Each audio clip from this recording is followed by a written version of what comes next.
to my channel. Hello everybody, how are you doing today? I'm feeling wonderful as usual, and I'm really feeling like I'm much more back to my old former self a few months ago before I began to put on some weight. And I'm doing much better now. I'm glad that I went back to the starch solution.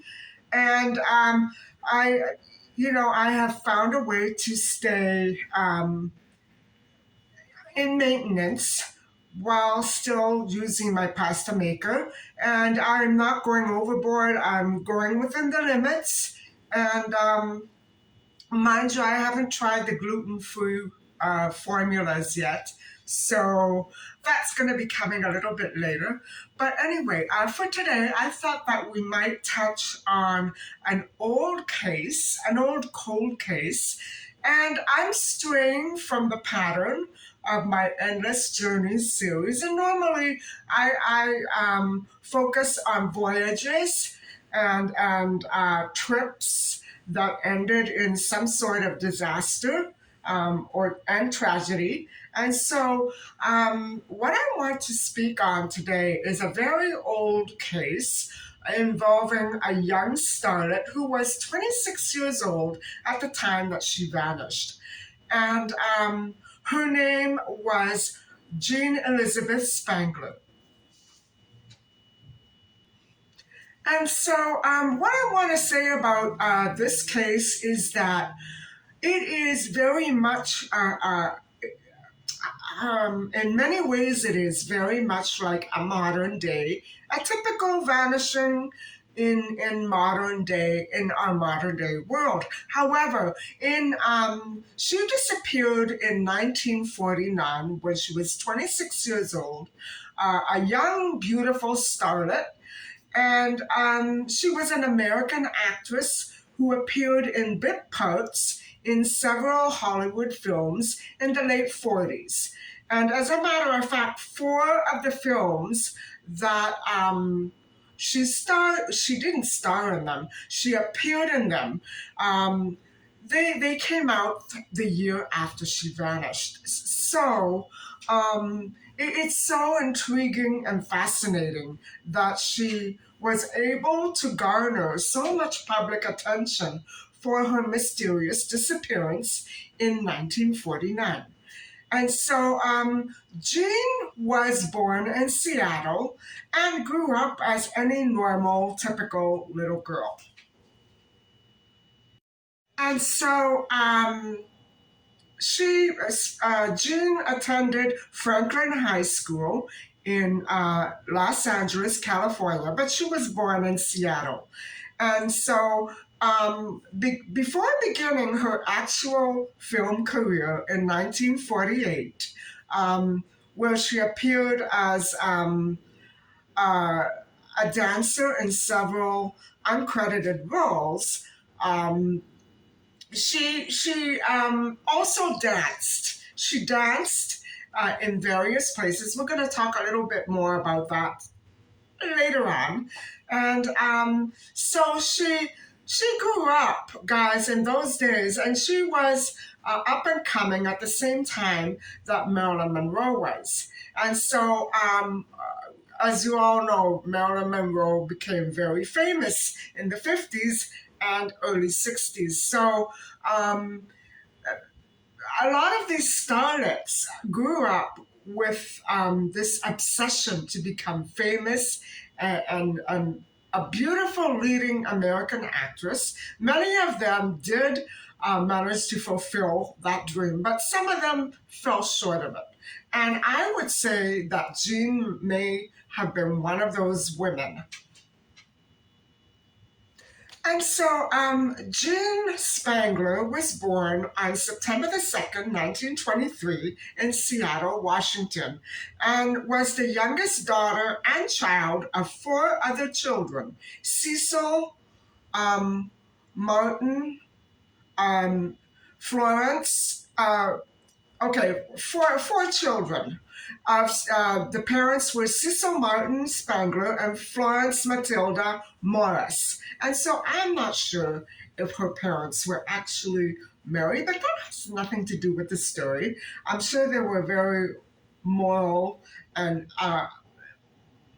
lovely people and parents. And so um, her brothers and sisters were Richard Martin, Edward and Edward Franklin, and she also had an older sister, Betsy Ann. So Jean did attend the Franklin High School in Los Angeles and graduated in 1941. And I have to say that Franklin High School was one of those high schools in LA where many celebrities went and attended. So she was right in the center of attention for that kind of activity. And so after graduating in 1941, um, the starstruck teen earned her early fame by dancing with the Earl Carroll Theater and the Florentine Gardens. And so in 1942, Jean married a manufacturer named Dennis Benner. Now, Dexter, I should say, Dexter Benner. Now, Dexter was extremely handsome and very hardworking. And so within a short time, they had a daughter whom they named Christine. However, um, the couple did eventually divorce 4 years later in 1946. And so, after the divorce, Jean appeared in seven big screen movies between 1947 and 1950, and which led to after her disappearance. And so her roles were very glamorous, and they all portrayed her as a beautiful young showgirl dancer. And so, however, Jean led a very intense and emotional married life during and after her marriage to Dexter, and so they actually were became engaged and locked in a very long and unfortunate custody battle over Christine until Jean was eventually awarded custody in 1948. Now, everybody, I want to stop right here. And I know that many of you are very young, much, much younger than I am. And from what I gather, in the 40s and in the 50s, single parenting had a real stigma associated with it. And so, what I'm telling you right now, that she was involved in a custody battle and won that battle over Dexter, um, mainly because naturally children do belong with their mom a little more than with a single male. Um, but also, Dexter made an unfortunate error, which we're going to go over a little bit later. And so that is why the judge decided to just simply turn over the custody of Christine to Jean. And Jean lived with her mother, Florence, and her sister in law, Sophie, and she had a lot of people in her household that could help her take care of the 5 year old Christine while she was at the studio working. So it worked out wonderfully for her up until a certain point.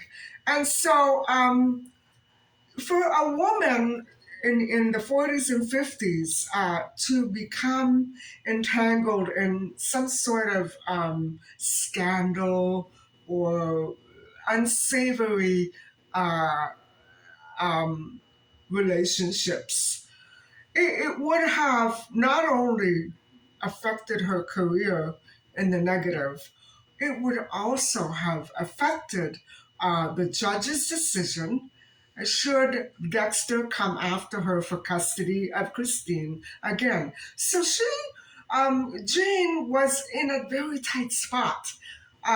She was struggling on her own financially, but it was very hard. It was very hard for her to make the correct decisions all the time. And so eventually, one of these decisions would cost her, um, threaten her relationship with her daughter, and also threaten her career. So we're going to be coming to that in a few seconds. At the time of her disappearance, she did live with her mother, Florence, and she lived with her 5-year-old daughter, Christine, her brother, Edward, and his wife, Sophie, on Colgate Avenue in the Parc La Brea, or Parc La Brie, residential complex near Wilshire Boulevard. Sounds beautiful. And so, on the evening of October 7th, 1949, Jean left her home in LA, which was in LA, and told her sister in law, Sophie, that she was going to meet up with her ex husband, Dexter, before continuing on to work at the studio as an extra on a film set. And so, again, we're going to pause right here. And we have no way of knowing exactly what she might have done or what she might have actually said to Sophie. There are no digital tracks here that we can actually, you know, check up on.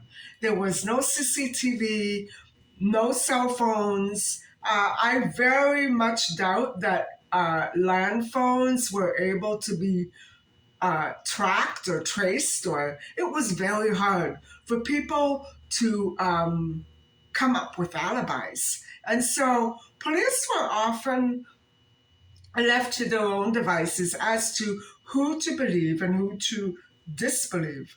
And so that's what I wanted to remind you of before we continue with the story. And so Jean left home and was last seen at a grocery store just blocks from her home at approximately 6 p.m. in the afternoon. So she actually left home around 5 p.m. and was seen at the store at 6 p.m., which was actually more like a local farmer's market.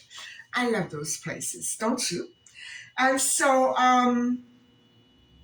2 days later, Jean's tattered purse was discovered in a remote area of the nearby Griffith Park, approximately 5.5 miles from her house. Inside the purse was a letter addressed to Kirk, which mentioned seeing a doctor, and it broke off after a comma, so it made it looked as though she may have been interrupted in the middle of devising this particular letter. And now I also have to say that it sounds very melodramatic, like something out of a movie. And you know what?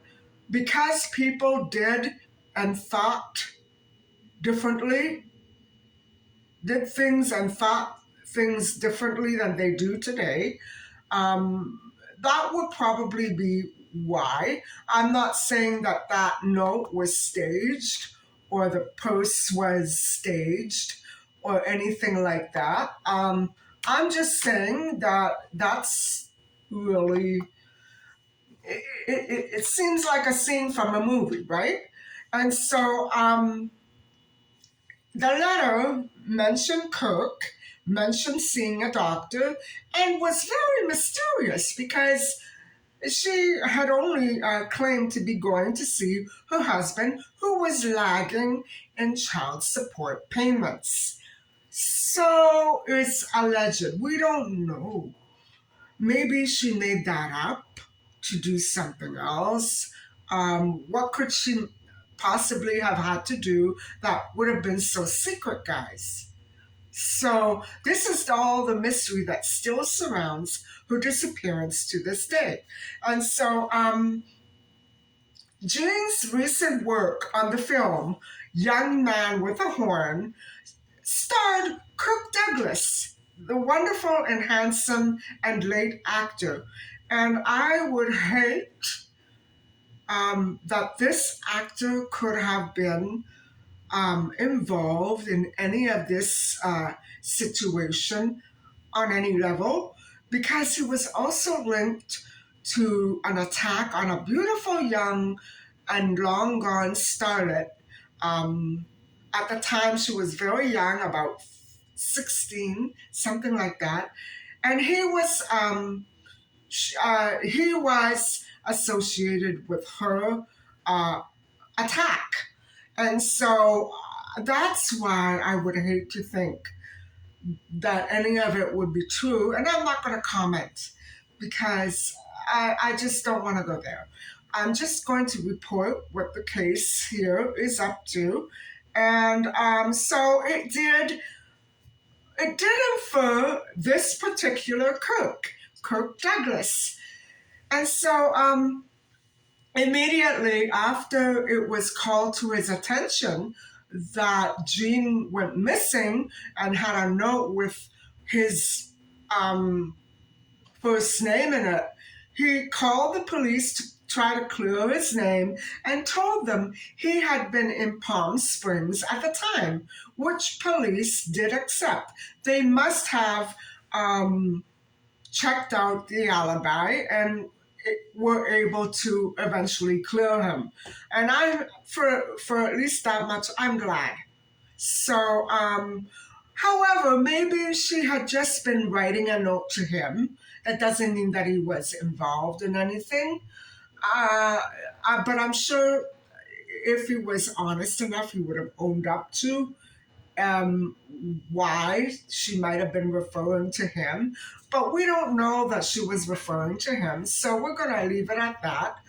Jane's disappearance generated various theories, and so some of them ranged from her alleged death in a botched surgery to her fleeing away, which doesn't make sense at all, with LA gangsters with whom she was vaguely acquainted.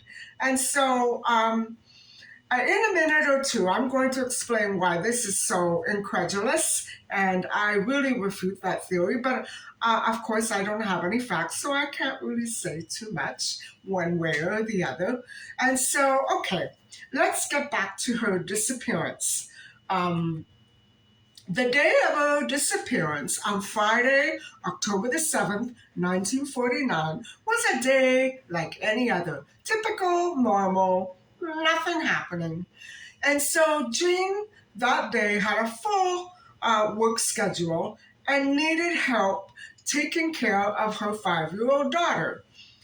However, since her mother Florence was at that time out of town visiting family, she asked her sister in law, Sophie, to watch Christine for the evening. And this is where the pattern diverts from her typical, normal, everyday routine. Her mother wasn't there. And so Jean explained to Sophie that she needed her to watch Christine that evening, probably after school or something like that, because she wouldn't be home until much later in the evening. And so that was the understanding when she left the house around 5 p.m. And so I'm assuming Christine was already there. And so on Friday, October the 7th, 1949, Jean left her home around 5 p.m. and left her daughter with Sophie. She said that she was going to be meeting Dexter to discuss a late child support payment. We don't know if that's true. Dexter would later deny this. After that, Jean said that she was going to work in the evening hours on a night shoot for a film. We don't know if that was true or not either. Um, it could be that if somebody wanted her to work late, it was a ruse just to get her alone. And I'll explain why in a minute. So, 2 hours after she left the house, Jean was still alive at 7 p.m. She called her home and spoke with Sophie as well as her daughter and told Sophie she would be working the full 8-hour shift that night and would not be able to return home that evening. How would she have done that? Oh. At the time, Spangler's mother, Jean's mother, Florence, was still in Louisville, Kentucky. So the phone call at around 7 p.m. was the last that anybody ever heard from Jean, allegedly.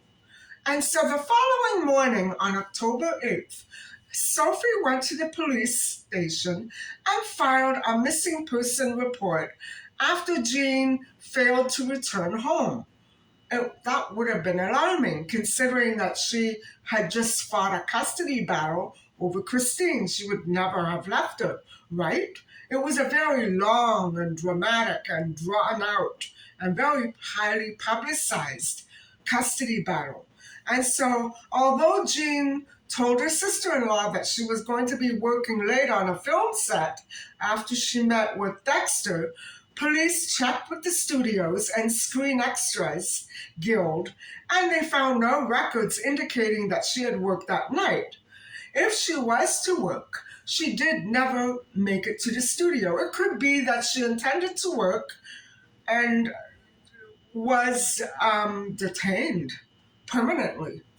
And so a saleswoman at the farmer's market just blocks from Jean's home recalled seeing her browsing around at about 6 p.m. that evening on the 7th. And she noted, this salesperson noted that Jean appeared to be waiting around for somebody. We don't know if that's true. We're just going by assumptions here. And so that was the last known sighting of Jean. So, police did question Dexter about Jean's statement to Sophie that she was going to meet him about child support payments. And so he claimed that no, he had not seen his former wife Jean for weeks. And his then new wife, Lynn, she corroborated that story.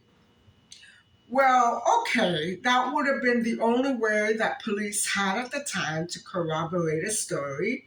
But maybe a wife is, and a new wife at that, isn't the best and most honest source of information. Uh, you know where I'm going with this. So even though she corroborated his story, maybe Lynn was not telling the truth. I don't know. I don't know.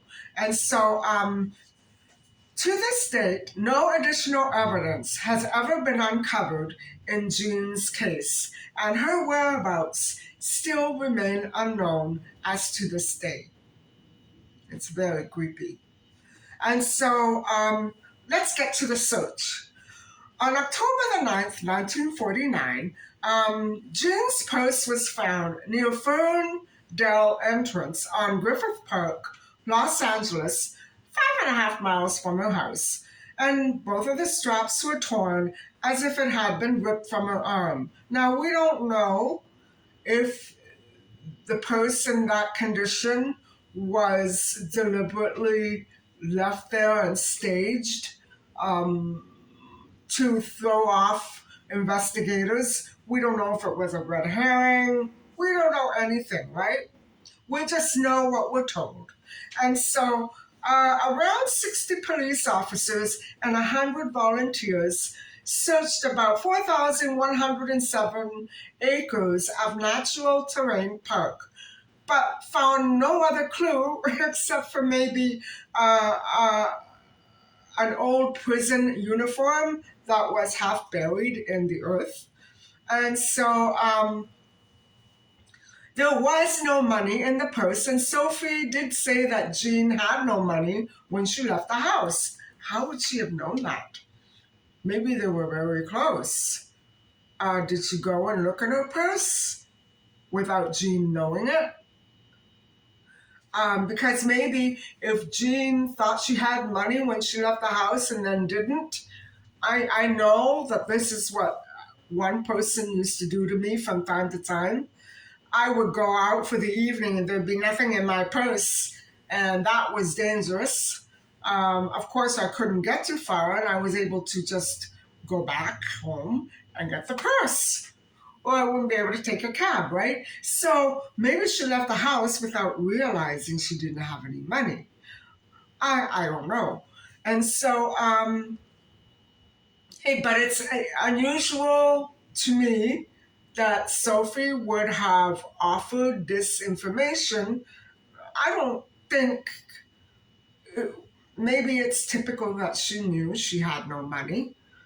So I can't comment on that. So inside the post was the note addressed to a Kirk, any Kirk, and it read, Kirk, can't wait any longer. Going to see Dr. Scott.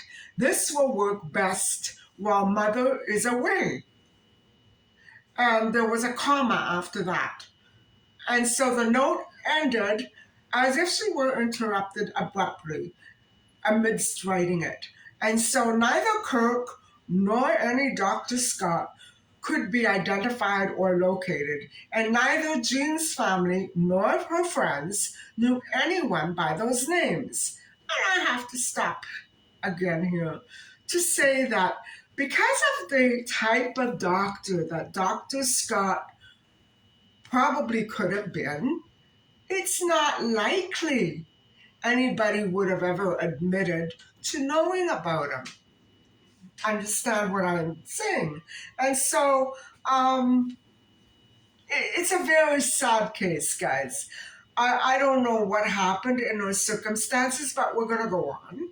And so when Jean's mother, Florence, returned, she told the police that someone named Kirk did pick up Jean from the house twice, but always stayed in his vehicle and never entered the home.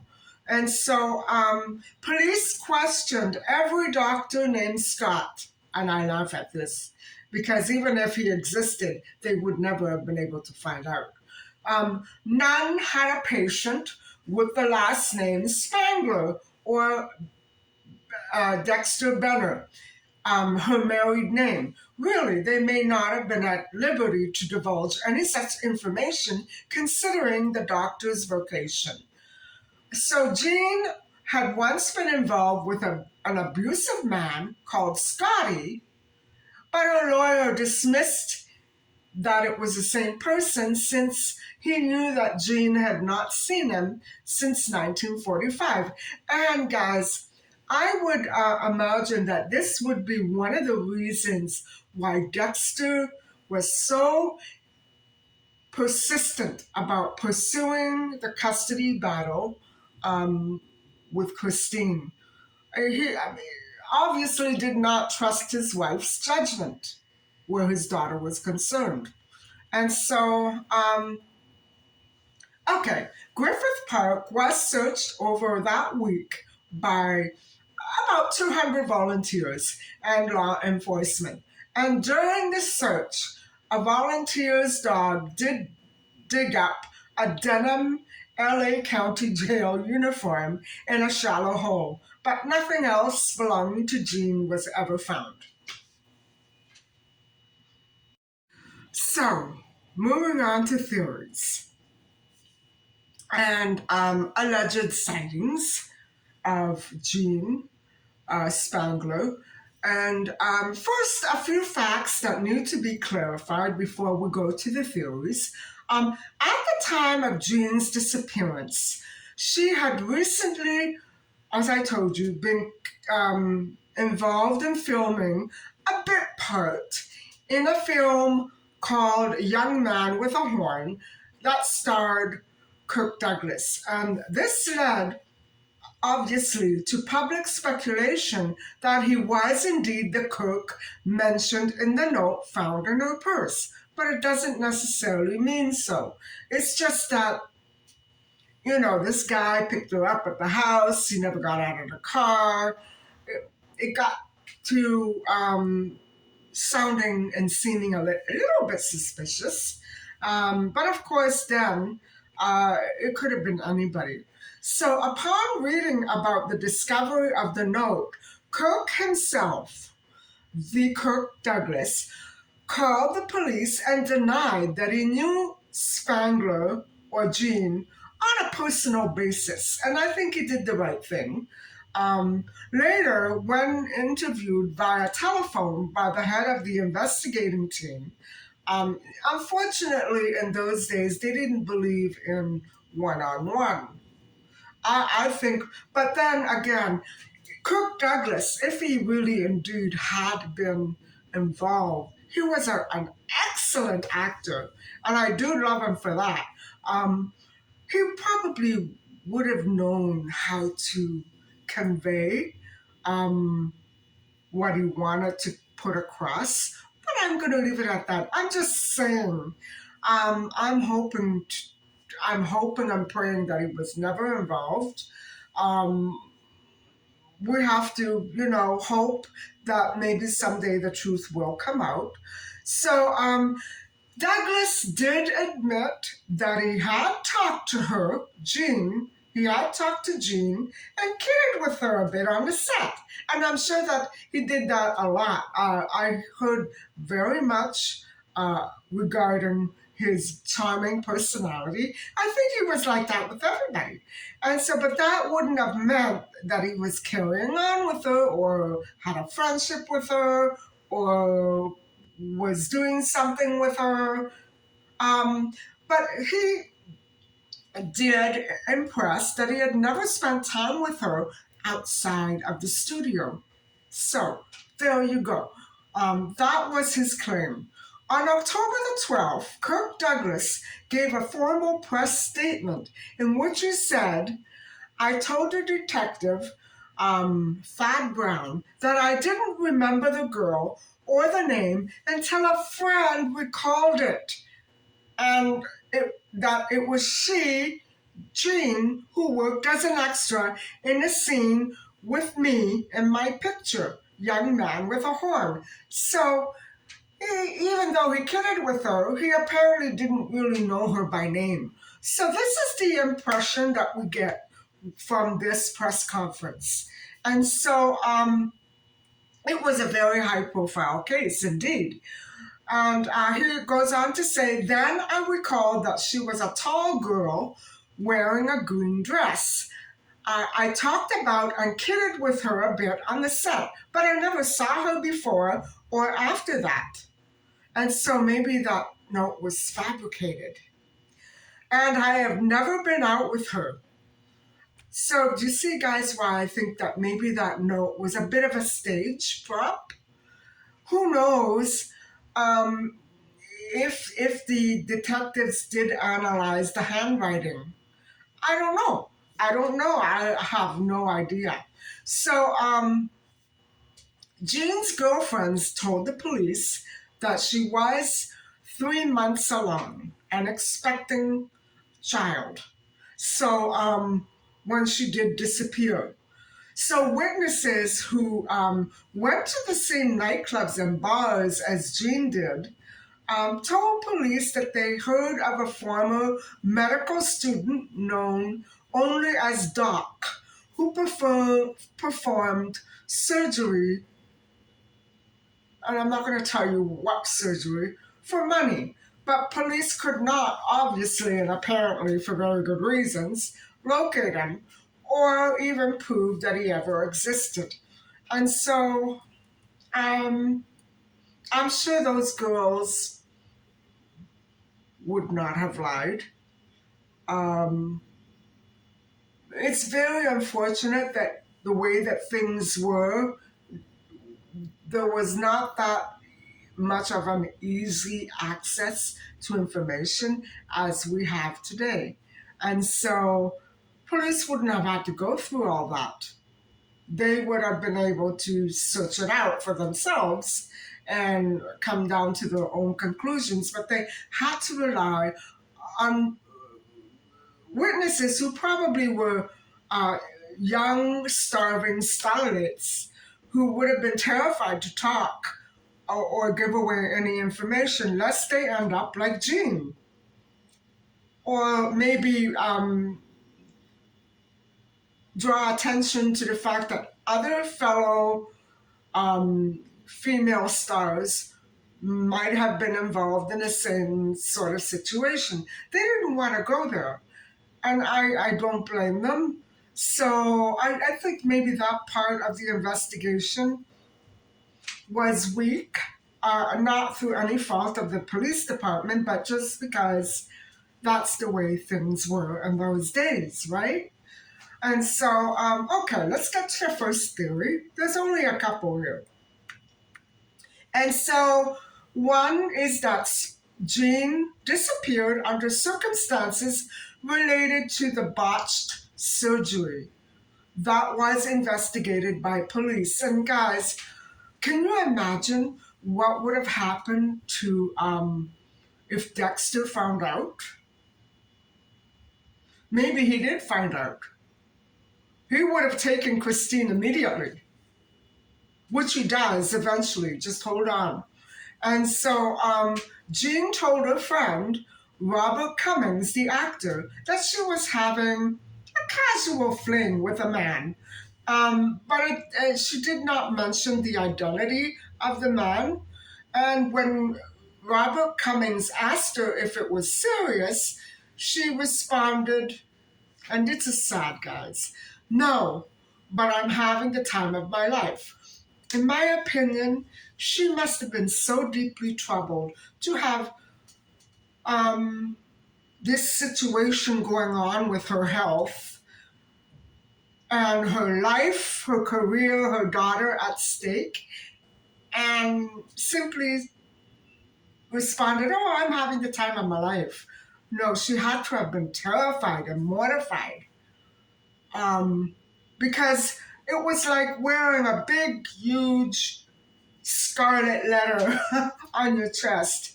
To have a situation like that in the 40s, it would have spelled death for anybody, most likely any woman who was single, right, or divorced.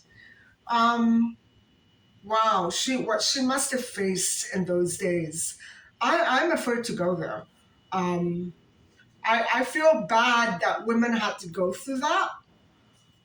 And, even today, it's pretty taboo, right? But then, you know, I can't imagine what she must have gone through. And so, for her to joke like that, my point is that she must have been so troubled. And she must have been so furiously trying to cover it up. The poor girl, she was only 26 years old. So at the time, newspapers did report that Jean was suspected to be another female victim in the serial uh, killings that were going on in the city in 1947. And that one of those very notorious cases was the murder, the horrific murder of Black Dahlia in 1947. And it's amazing that Jean actually did strongly resemble Black Dahlia. And so that would have been enough of a motive for somebody to come up with the theory that this could be the Black Dahlia uh, murderer going after the same type. You know what I'm saying? But we don't know. That's just a theory. Nothing ever was validated either way. And so another theory investigated by police was that Jean's disappearance was related to LA gangsters with whom she was associated. And so, one fact that we have to look at is that the historian John Lewis published a book where he said that Jean worked for a short time as a dancer at Florentine Gardens, which was a nightclub owned by Mark Hansen and Nils Thor Grandland, who were affiliated with gangsters. And so Lewis claims that Jean's acquaintance with Hansen and Garland put her in the orbits of various mob affiliates, including Anthony Cornero and Mickey Cohen. So Jean had allegedly been seen with Davy O'Gould, an associate of Cohen's in Palm Springs and Las Vegas. And so also with Frank Nicoli, another of Cohen's friends. And so the most pressing reason for the logic behind this particular theory is that Ogle himself disappeared 2 days later on October the 9th, 1949, 2 days after Jean vanished.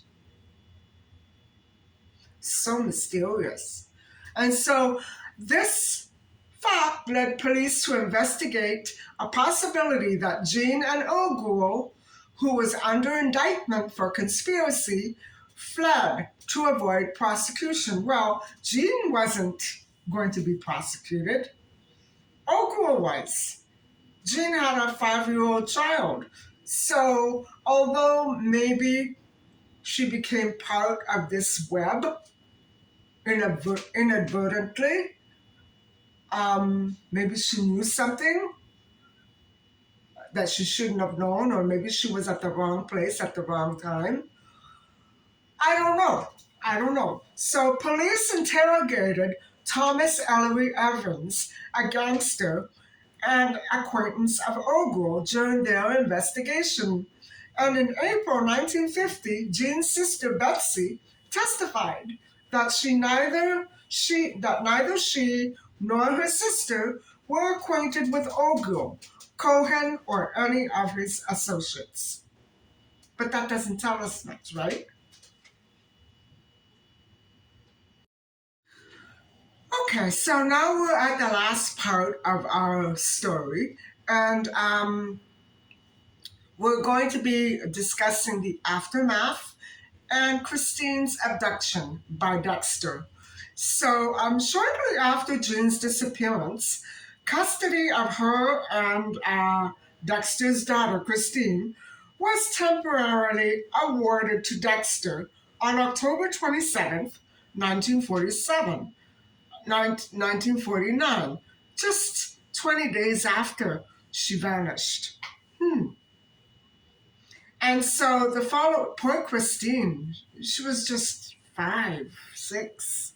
The following year, a custody battle ensued between Dexter and Jean's mother, Florence, to whom he denied any visitation whatsoever with Christine. And so that was one of his mistakes, another of his mistakes. And so the first mistake that he made was to, before the judge awarded Jean full custody in 1946, 44, something like that, Dexter threatened Jean's life and said that she would never see Christine again. And that would have been it for the judge. That would have been it. And so he lost custody right then and there. And so Dexter defied a court order that would permit Jean's mother to visit the child. And so the court ordered it and he defied it. This guy, I think, he may have been a real problem for Jean. And I believe that he may have been using Christine as a way to, I don't know, maybe get back at Jean. I don't know. I don't know. I can't comment, but usually that is the case, isn't it? And so Dexter was ordered to serve 15 days in jail for being in contempt of court.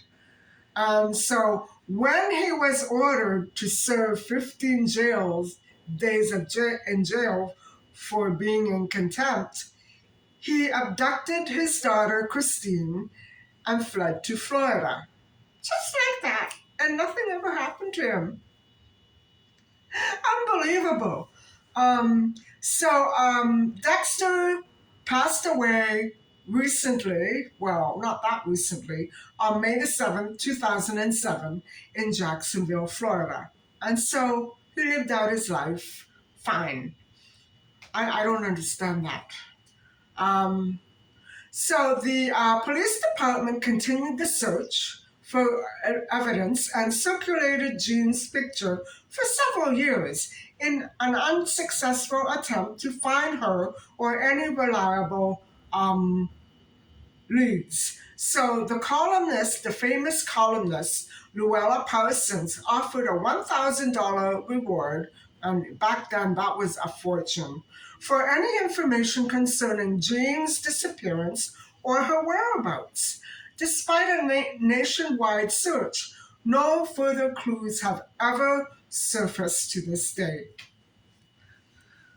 Um, Possible sightings and possible sightings. They included Northern and Southern California, Phoenix, Arizona, and Mexico City over the next 2 years. But none of these sightings could ever be validated. And so Jane is still, to this day, listed as a missing person. And the Los Angeles Police Department has not yet closed the case. And I imagine that this would be because little Christine grew up into a beautiful woman who was deeply troubled over the mysterious disappearance of her mother.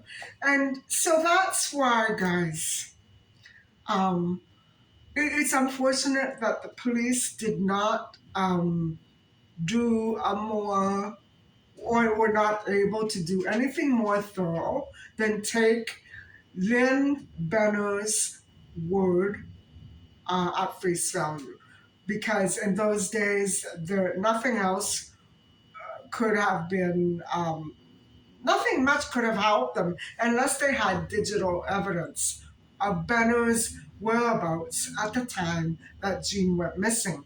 It could very well be that Jean wanted to talk to him about her situation, and maybe he jumped the gun and got so angry. I don't know. We don't know what happened. So it's no use to suppose and theorize.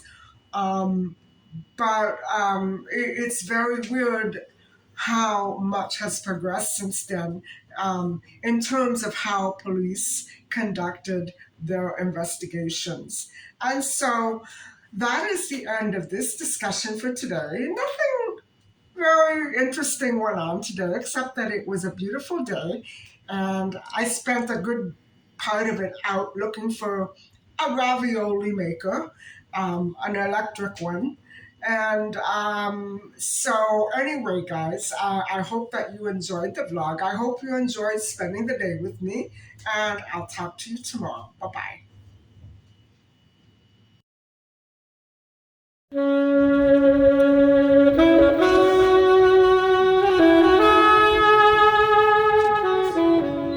I'm on my way to see if I can find the electric attachment for ravioli making.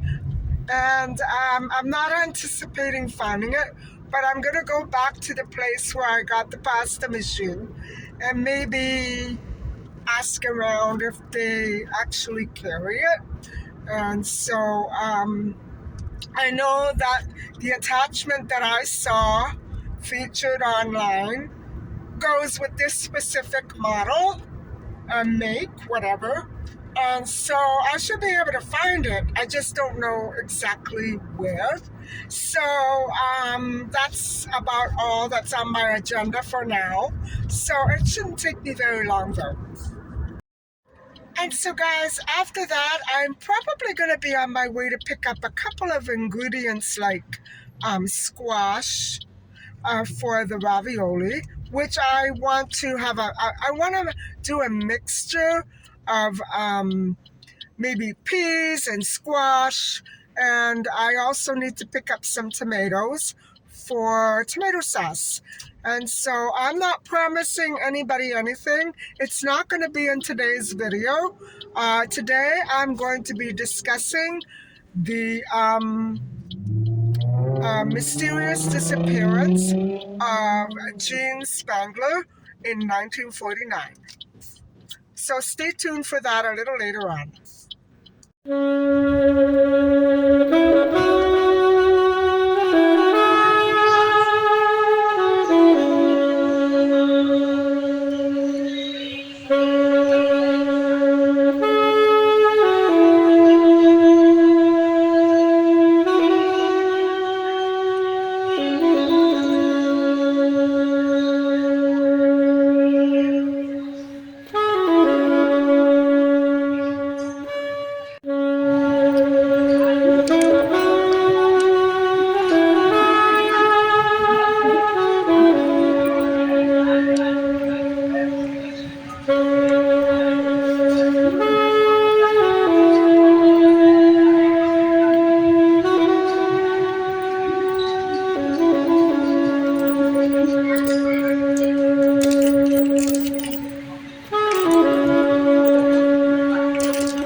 Well, I had no luck finding the ravioli attachment, and so I think I'm going to leave it at that for today because I'm not sure where else I should look. I know that Kitchen Stuff Plus does not carry uh, KitchenAid Plus or Cuisinart, so I'm not going to be able to find any attachments there. I'm just wondering where else I could go. I'm looking around here in this mall right now, and I don't see anything so far. So I have to make them by hand.